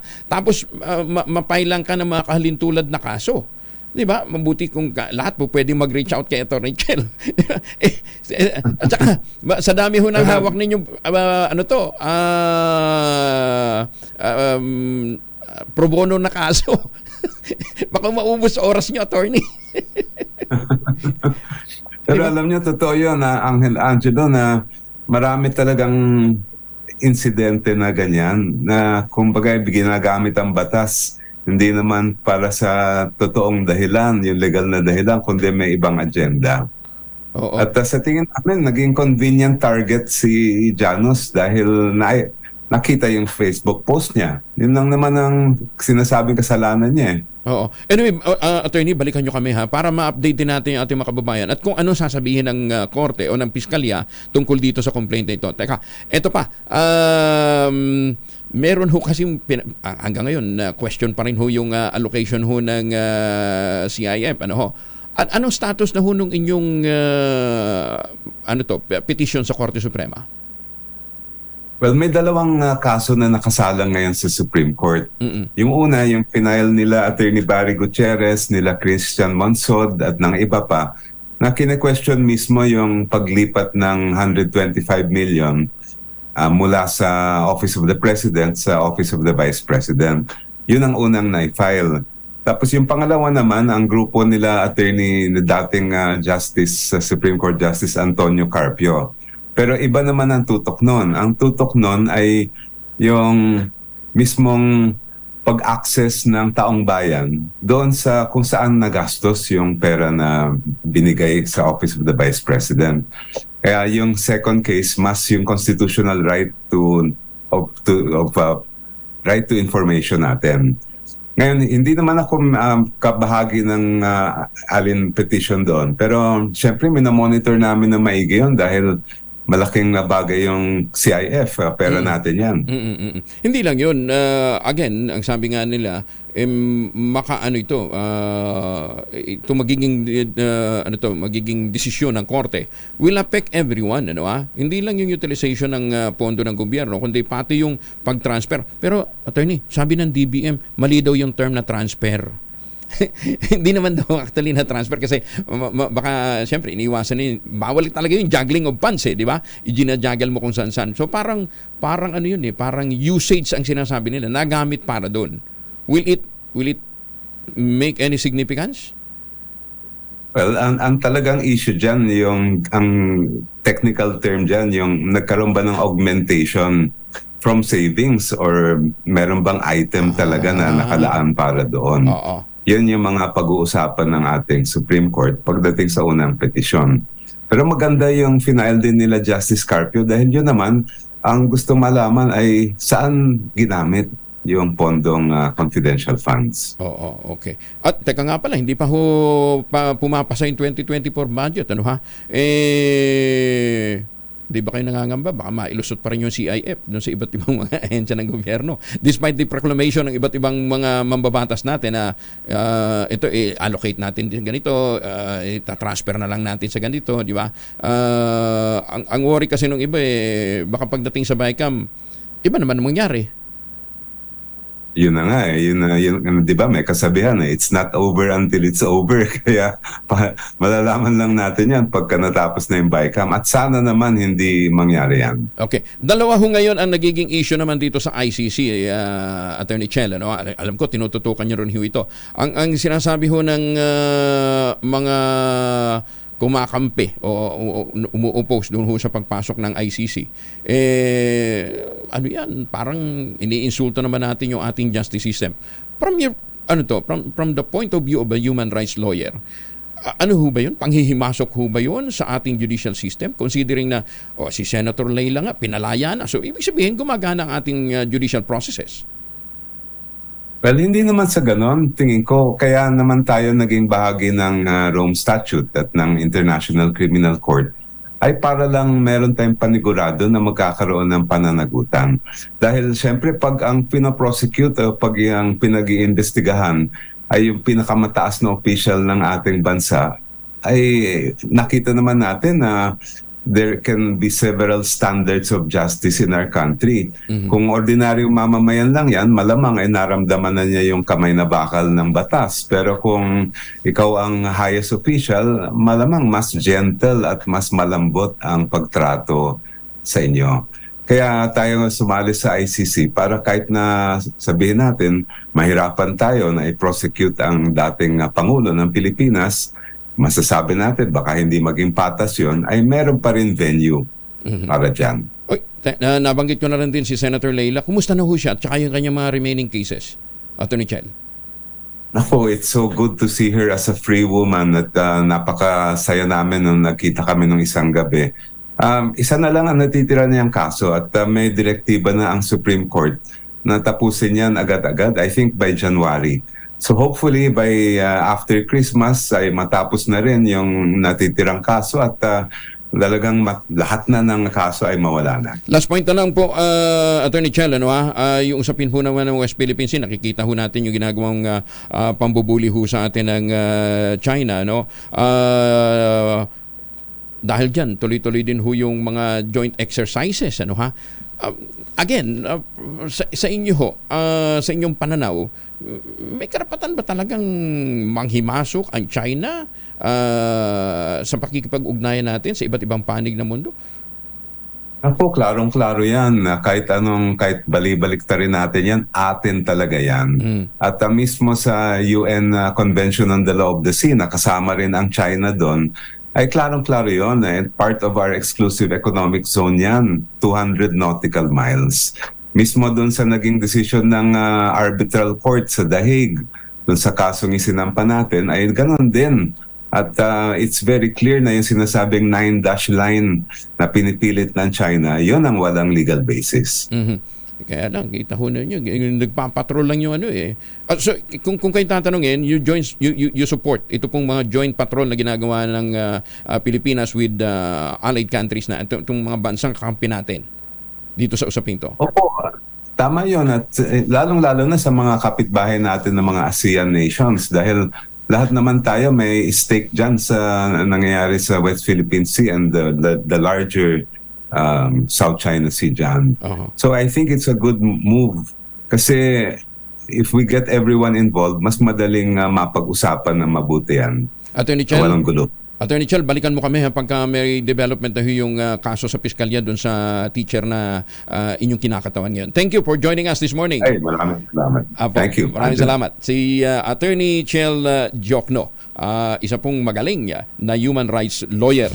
Magandang umaga, Pilipinas! Siya po ay chairman pala siya ng Pre-Legal Assistance Group ngayon at founding dean ng De La Salle University College of Law at chairman ng Bantayog ng mga Bayani Foundation. Bagong balita, bagong impormasyon, kasama si Kuyang Angelo Palmones. Magandang umaga, Pilipinas! 24 na makalipas ang 5 ng umaga. This time check is brought to you by Ngayon, magbaon ho ng proteksyon ng pamilya laban po sa mikrobyo. Family alcohol. Dalawa po ang formulation ng family alcohol na pwede nating pilian. Yung family 70% isopropyl alcohol is specially prepared for clinics, hospital, pharmacies, laboratories. Pero okay na okay po yan sa mga households. Very effective sa disinfection at sterilization. Ganyan ang bagsik ng family 70% isopropyl alcohol. Maghapon man natin gamitin, no problem. Hindi po manunuyo ang inyong mga kamay dahil meron po itong moisturizer. Yun namang mabangong family wrapping compound improved alcohol. Ayun ho yung mabangong isopropyl alcohol na gamit ho ng mga masaista, mga barbero, mga doktor, mga nurse, mga kumadrona for sponge bathing and other cleansing purposes. Family wrapping alcohol parang di siya reachable na sa mahabang panahon, mabibili sa namang butik at convenience stores nationwide. Family wrapping alcohol hindi lang pampamilya, pang sports pa. Mahiwagang tunog. Eto na. 5,000 ang nag-iintay na premyo sa ating mahiwagang tunog.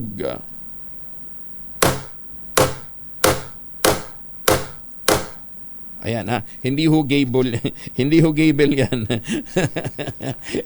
gable yan. Oo. Kaya lang, dami na nung giveaway clue na binigay ko kahapon doon sa Radyo NU. Basta, sumagot na lang ho. Ayaw, padalahon nyo yung sagot ninyo doon sa mga clue na ibinigay natin sa 0919-282-6485. Sundin ang tamang format po ng pagte-text, empty space, name / other / contact number / at ang inyong sagot. Isang beses lamang po maaaring mag-text sa ating text line gamit ang inyong mobile number. Yun din po yung number na sasagutan nyo ng boto ka ba natin. Ang tanong natin sa ating survey, 0919-282-6485, boto ka ba na gawing per kilo na ang pagbebenta ng itlog? Ang inyong boto may chance manalo ng hanggang 1,000 piso. 529. Magandang umaga, Pilipinas! Oy! Ito naman ang bad news, nakaambang tumaas na naman ang presyo ng mga petrolyo bukas. Sa pagtaya ng Department of Energy, halos 50 sentimo kada litro ang itataas sa presyo ng diesel at kerosene. Posible naman na tumaas ang gasolina, pero may chance din hong bababa ng hanggang 13 centavos per liter. Ayon kay Energy Assistant Director Rodel Romero ng Department of Energy, ang panibagong oil price hike ay bunga ng pagbabawas ng produksyon ng OPEC Plus at naudlot na policy meeting nito noong November 30. Sa November 30 sa halip na November 26. Nalita.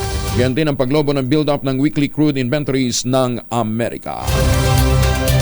Ikinatuwa naman ni House Speaker Martin Romualdez ang balita na pinalaya na ng grupong Hamas ang bihag nitong Pinoy na si Gilinor Jimmy Pacheco. Ayon kay Romualdez, ang pagpapalaya kay Jimmy ay nagdulot ng pag-asa sa mga Pinoy na makikita rin ito at mapapalaya ang iba pang nawawalang Pinoy. Ito po si Noraline Babadilla. Binigyan din ni Romualdez na ang natatanging pangyayaring ito ay patunay ng pagsisikap ng administrasyon ng Pangulong Bongbong Marcos, ng DFA at ng Department of Foreign Service na mapangalagaan ang bawat Pinoy sa gitna ng kaguluhan sa gitnang silangan. Todo pasasalamat din si Speaker Romualdez sa gobyerno ng Qatar sa kanilang mahalagang papel na ginampanan upang mapalaya si Pacheco. Smuggling ng agricultural products dapat ding palakasin ng gobyerno ayon naman kay Senator Lito Lapid. Detalye ng balita mula kay Raymond Edpa sa Rich 28. Raymond. Matagal nang umaaray ang mga magsasaka at negosyante ng gulay sa lalawigan ng Benguet dahil sa problema sa smuggling ng agricultural products. Ito ang nakumpirma ni Senator Lito Lapid na kanyang nakapulong ang mga magsasaka ng gulay sa La Trinidad Vegetable Trading Post sa lalawigan ng Benguet, kasama sina Congressman Eric Yap at Mayor Romeo Salda. Ayon kay Lapid, pangunahin sa reklamo ng mamagsasakayang smuggling ng mga gulay na katulad ng mga produkto ng lalawigan o mga tinatawag na highland vegetables. Kaya't nanawagan ng senador na dapat pang paigtingin ng gobyerno ang kampanya laban sa smuggling, lalo na't nalalapit na ang Kapaskuhan. Suportado nito ang Anti-Agriculture Economic Sabotage Act upang matulungan ang mga magsasaka. Kabilang din sa reklamo ng mga magsasaka sa lalawigan ng Benguet ay ang pang-aabuso ng mga middlemen.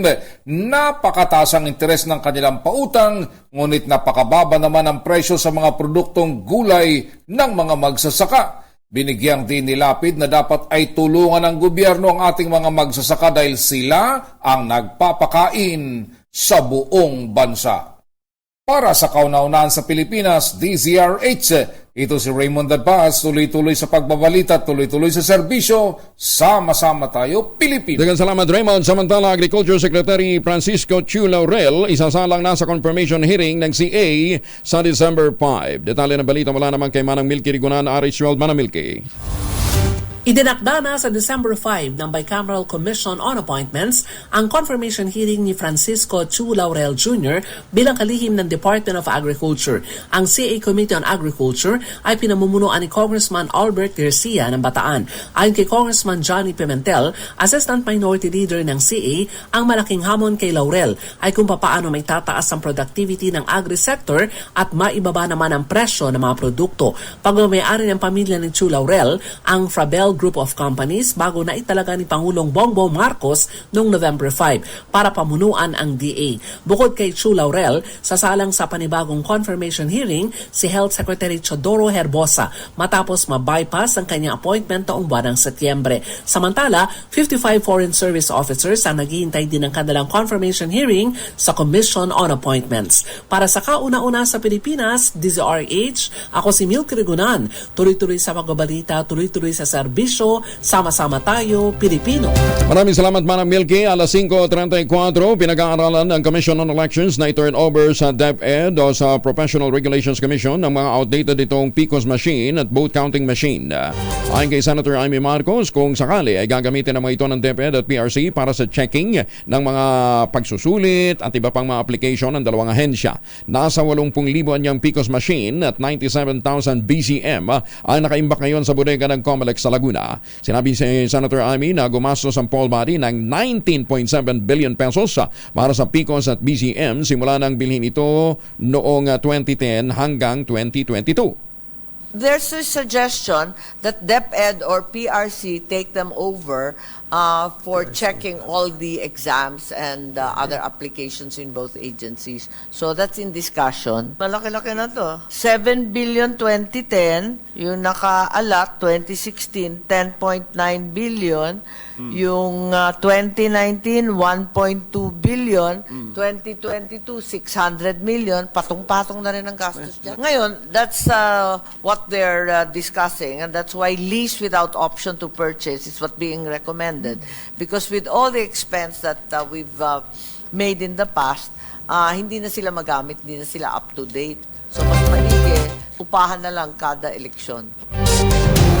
Si Senator Amy ang sponsor sa plenaryo ng panukalang budget ng COMELEC para sa susunod na taon. Una rito sinabi ni COMELEC Chair George Garcia na hindi na nila magagamit ang nasabing mga makina at iniimbitahan naman ng mga ahensya na tingnan kung paano pa magagamit ang mga ito. Nasa transition ngayon ng COMELEC sa bagong automated poll system. Magbibigay ng Pangulong BBM ng amnesty sa mga rebelde, umani naman ang suporta. Detalye na balita mula kay Let Narciso, RH14. Let, good morning. Suportado ng Defense and Security Cluster ng administrasyon ang hakbang ni Pangulong Ferdinand Marcos Jr. na maglabas ng amnesty proclamations para sa mga rebeldeng grupo. Sa isang pahayag, sinabi ng National Security Council na ang inisyatibong ito ng Pangulo ay lilikha ng kaaya-ayang panahon para sa kapayapaan at pagkakasundo. Positibo rin ng NSC na ang pagbabalik loob sa pamahalaan ng mga dating rebelde ay magreresulta sa lubusang katatagan at pag-unlad ng bansa. Sa panig ni Defense Secretary Gilberto Chodoro, sinabi nitong ang pagbibigay ng amnestiya ay magbibigay ng pagkakataon sa mga rebelde na baguhin ang kanilang buhay, mapakinabangan ang mga serbisyo ng gobyerno at makasama ang kanilang pamilya. Makikipagtulungan anya sila sa National Amnesty Commission sa implementasyon ng mga proklamasyon para sa pagkamit ng pangmatagalang kapayapaan. Hinimok naman ng NSC at DND ang mga dating rebelde na samantalahin ang pagkakataong ito at i-avail ang once-in-a-lifetime offer ng pamahalaan. Para sa kauna-unahan sa Pilipinas, DZRH, ito si Let Narciso, tuloy-tuloy sa pagbabalita, tuloy-tuloy sa serbisyo, Sama-sama tayo, Pilipino. Salamat ulit. Nag-ala Santa Claus naman si Pangulong Ferdinand Bongbong Marcos Jr. matapos niyang regaluhan ng mga laruan ang may 17,000 na mga bata mula sa mga shelter at orphan care centers sa buong bansa. Ito'y bahagi ng gift-giving activity ng Office of the President na tinatawag na Balik Sigla Bigay Saya Program. Katuwang ng Office of the President, ang Department of Social Welfare and Development at iba pang mga private partners. Ito ng ikalawang taon ay sinagawa ang naturang programa upang makapaghatid ng ngiti sa mga bata tuwing Kapaskuhan. Ayan. Ay, Mr. President, baka gusto ho ninyo, lubusin ho yung inyong pagbibigay ho ng regalo sa kanila. Bigyan ho natin sila ng tangerine chocolate. Ayan. Uy, hindi lang ho ninyo napasaya yung mga bata. Siyempre, mga bata gusto ng chocolate. Natulungan pa natin ang mga MSMEs. Ang tangerine chocolate po ay produkto ng mga magniniyog dyan po sa lalawigan ng Quezon. Dati po, umaasa sila sa Copra, pero ngayon, dahil po sa mga planting material na kakao galing Davao na hinakot po ni Dr. Helen Tan, nagpo-produce sila ng dekalidad na mga cacao beans para makapag-produce na magandang klase ng tsokolate. Ito nga po yung tangerine chocolate. Yan po yung brand ng mga magniniyog dyan po sa lalawigan ng Quezon ng kanilang chocolate. Available sa 0919-095-5935 o dili kaya sa tangerinechocolate.ph. May higit 10 variants po, Mr. President, ang available at ang mga ginamit ng mga raw material dyan ay galing din po sa ani ng mga magsasaka. Ayan. Kaya nga sabi ho ni Dr. Helen Tani, sino bang tatangkilik sa mga produktong gawang atin, kundi ang kapwa Pilipino? Suportahan ho natin ang produkto ng mga manggagawang Pinoy. Suportahan ho natin ang tangerine chocolate. Para doon sa mga gusto pang humabol abroad, pwede kayong mag-text sa 0919-095-5935. Umaga, Pilipinas! 39 na makalipas ang alas 5 ng umaga. Champion. Text line 0919-282-6485. Ang ganda pa naman ng mga insights nila, no, ha? Kaya lang hindi ko nababasa kasi wala akong access basta dito. 0919-282-6485. At saka para malaman ho natin ni Madam Malu kung sino yung mananalo dahil ito po irarapol niya. Ayan, ha? Para magkaroon ng chance sa manalo ng 1,000 pesos, ang ating tanong ngayong araw na ito, boto ka ba na gawin na nating per kilo ang pagbebenta ng itlog? Ang boto ho ninyo, ipadala po ninyo sa 0919-282-6485 at may chance manalo ng 1,000 pesos. Ay, ang demensya ho pala, hindi na ito sakit na lang ng mga matatanda. Pati mga bata nagkakaroon na ho ng maagang onset ho ng demensya. Kasi nga ho, kulang ho, stressful ho yung buhay ngayon. Ito ngayon ang good news. Yung Ultabayo na binabanggit ho natin na nagtataglay po ng postbiotic, available na po sa Mercury Drugstore. Dito ho sa Metro Manila. Punta ho kayo sa pinakamalapit na butika, pinakamalapit na Mercury Drugstore at doon ho available na. Ito pong Ultabayo. Pero pwede pa rin online sa Lazada, Shopee at TikTok. Para po sa mga katanungan ho ninyo, mga concerns ho ninyo, mag-text ho kayo sa 0917-110-6580. May mga medical experts pong nag-iintay para sagutin ho yung inyong mga tanong. Sa panahon ho ng pagbabago ng panahon, walan tayo ng tulog, diba? At stressful ang buhay, kinakailangan natin ng kaagapay. Kailangan natin ng kaagapay para magkaroon tayo ng quality sleep na katulad ni Malu Cabral. Paggising ang ganda-ganda ng mood na yan. Pagharap sa salamin, sasabihin niya, uy, ang ganda ko ngayon. Ayan. Kasi maganda gising niya. Pero pag hindi maganda gising, pagharap sa salamin, naku sabihin, sino ka? Who you? Parang gano'n. Para gumanda ho ang gising mo ninyo, mag-Ultabayo. Ayan, available po sa 09 sa Mercury Drugstore. Para sa mga katanungan po ninyo, 0917-110-6580. Rekomendado po ito ng mga doktor at rehistrado sa Food and Drug Administration. Ayan. Uy, speaking of salamin, alam ho ba ninyo na dahil po sa salamin, isang giant na salamin, yung isang lugar dyan po sa Italian Alps, na dati 84 days na wala silang sunlight, dahil nasa likod ho sila ng bundok. Dahil ho sa salamin, in-install na giant mirror, nagkaroon ho sila ng sikat ng araw. Hindi ako nagbibiro, Ito po ay sa bayan ng Biganella. Noong 1999, isa pong local architect, si Giacomo Bonzani, ang nag-propose na mag-install ng sundial sa isang church facade. Kaya lang sabi nung mayor, si Mayor Franco Midali, sabi niya, walang kwenta yan. Sa halip, ang sabi niya kay Bonsani, magtayo na lamang ng salamin,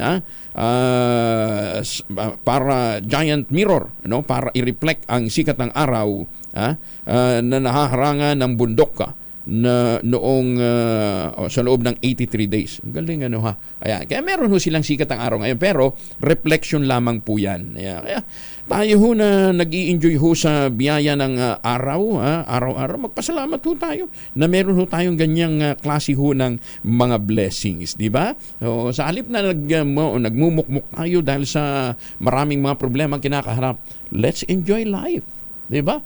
Let's travel. Pero kung bibiyahe ho kayo, ito naman. Meron pong isang lugar naman sa Canada na merong ang gravity nila ay less than kaysa sa iba pang mga lugar ng mundo. Kaya pumunta ho kayo, pag pumunta ho kayo ng Canada, puntahan ho nyo yung Hudson Bay. Mas mababa daw po ang gravity nila dyan. Ayan, kaysa sa inumang panig ng daigdig. Tapos, dito ho naman, pag pumunta ho naman kayo ng Maldives, naku, matutuwa ang mga lasenggo nito. Kasi sa Maldives, bawal po ang alak. Maliban lang kung kayo po ay turista. Ayan, di po pwede magbaon ho kayo ng emperador.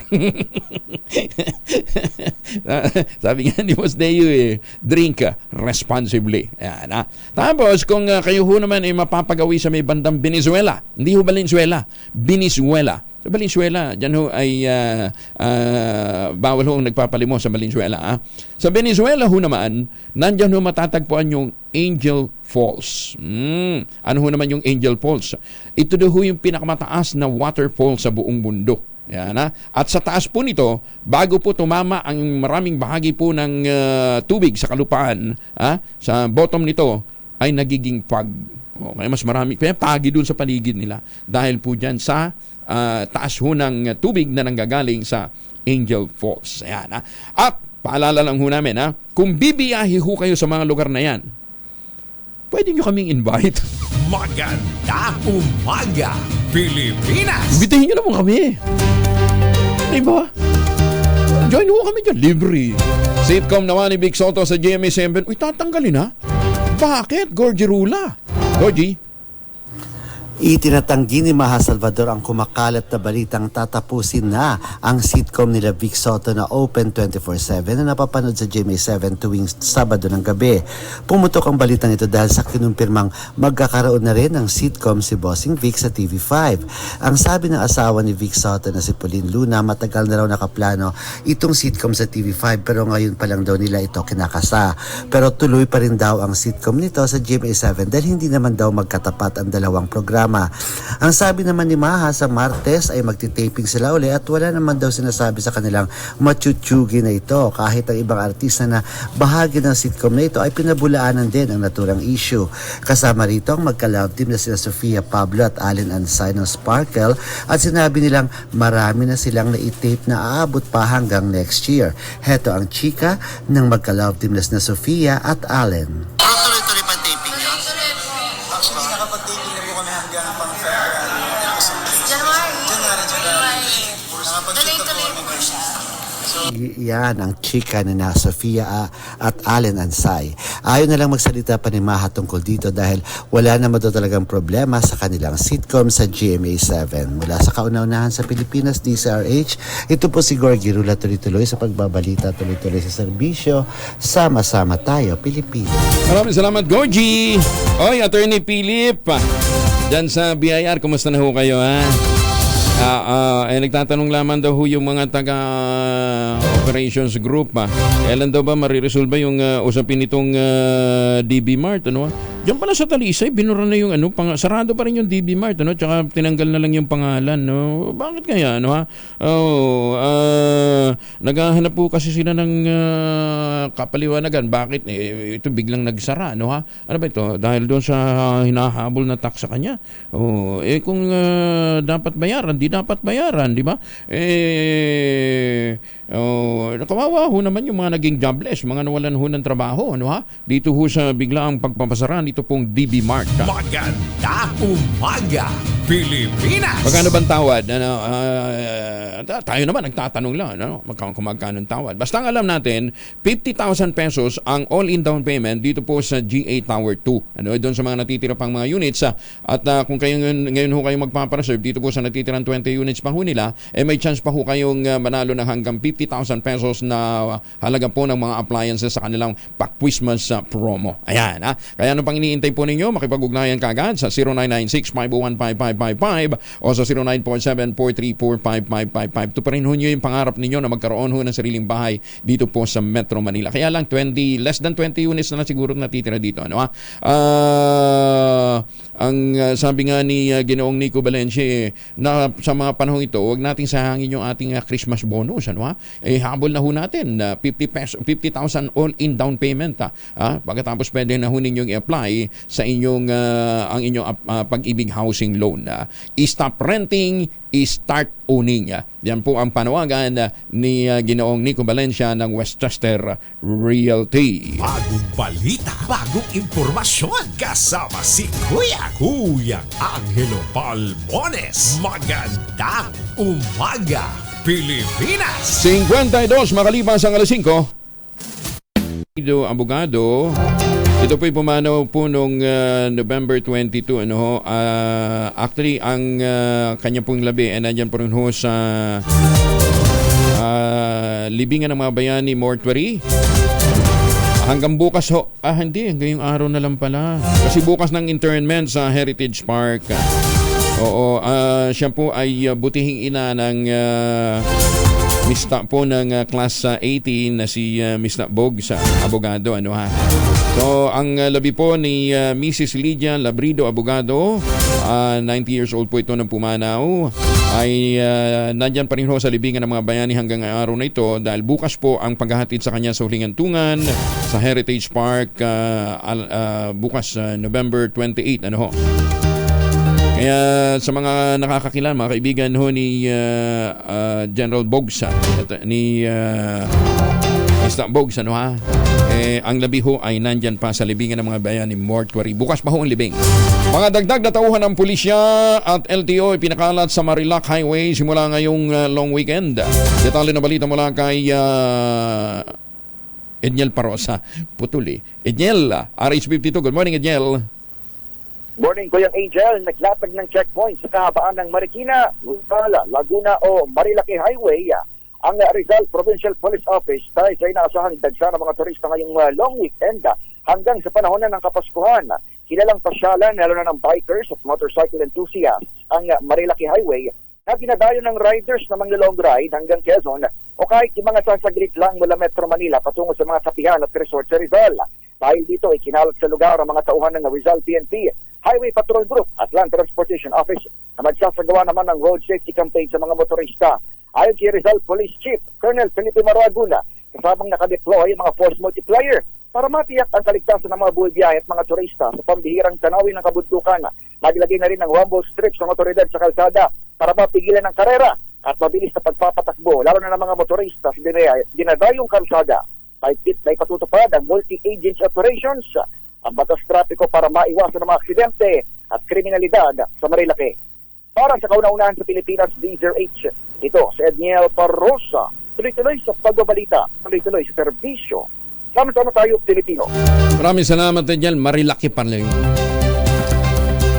Patuloy naman ang pag-uwi sa Pilipinas sa mga Pinoy mula Israel sa gitna ng repatriation program ng gobyerno. Ayon kay Foreign Affairs Undersecretary Eduardo de Vega, pang-siyam na batch na ng mga Pinoy ang dumating sa bansa dahilan upang umabot na sa mahigit 300 na mga repatriates na kinabibilangan ng 14 na bata. Samantala, ginitamaan ni Senator Christopher Bongo ang pagkakalob ng repatriation support at komprehensibong reintegration services para sa mga OFW na umuwi ng Pilipinas mula Israel at Lebanon. Ayon kay Senator Go, ang chair ng Vice Chair ng Senate Committee on Migrant Workers, dapat unahin ang kaligtasan at kapakanan ng mga OFW sa ganitong may pandaigdigang krisis. Sa panayam sa NAIA Terminal 3, binigyan din ng Senador ang pangangailangan ng pagkakaroon ng komprehensibo at sustainable reintegration program upang matugunan ang pangangailangan ng mga umuuwing OFW. Police Colonel na nagwala sa isang bar sa QC, i-dinismiss na ng pleb. Pero mananatiling nasa serbisyo habang pinaiimbestigahan naman ni Mayor Joy Belmonte. Detalye na balita mula kay Bal Gonzales, RH5 Bal. Hiniling ni Quezon City Mayor Joy Belmonte sa Quezon City Police District at sa pamunuan ng PNP na bigyang linaw kung ano talaga ang estado sa serbisyo ni Lieutenant Colonel Mark Julio Abong. Si Police Lieutenant Colonel Abong ang dating chief ng QCPD Criminal Investigation and Detection Unit na pinatawan ng People's Law Enforcement Board ng dismissal from service dahil sa hit and run sa isang tricycle driver na namatay noong nakalipas na taon. Ang pahayag ni Belmonte ginawa matapos mapag-alaman na nasa serbisyo pa pala si Abong na nabatid lamang ng maaresto ito dahil sa walang habas na pagpapaputok ng baril at manakit ng waiter sa isang bar kahapon ng madaling araw. Sabi ng alkalde, dapat ay immediately executory ang desisyon ng QC Pleb. Batay sa nakasaad sa Republic Act number 6975 at 8551 maging sa Napolcom Memorandum Circulars 2019-005 at 2016-002 kahit na may pending appeal pa man ng isang pulis na nasasangkot. Nakakulong ngayon sa Campo Garingal si Abong na nakatalaga sa PNP Legal Service sa Campo Crame. Naharap ito sa patong-patong na kasong illegal discharge of firearm, alarm and scandal, paglabag sa Republic Act 10591 in relations to Omnibus Election Code, physical injury at slander by deed. Para sa kauna-unahan sa Pilipinas, DZRH at naman Val Gonzales, tuloy-tuloy sa pagbabalita, tuloy-tuloy sa serbisyo. Sama-sama tayo, Pilipino. Maraming salamat, Val. 2x2 susunod na. Magtanim ng kawayan para sa kalikasan at kabuhayan. Kuya Angel po, si Angelo Palamones, nagigiwan sa inyo na isang magandang umaga. Maraming salamat sa inyo walang sawang pagsubaybay, pakikinig at pagtitiwala.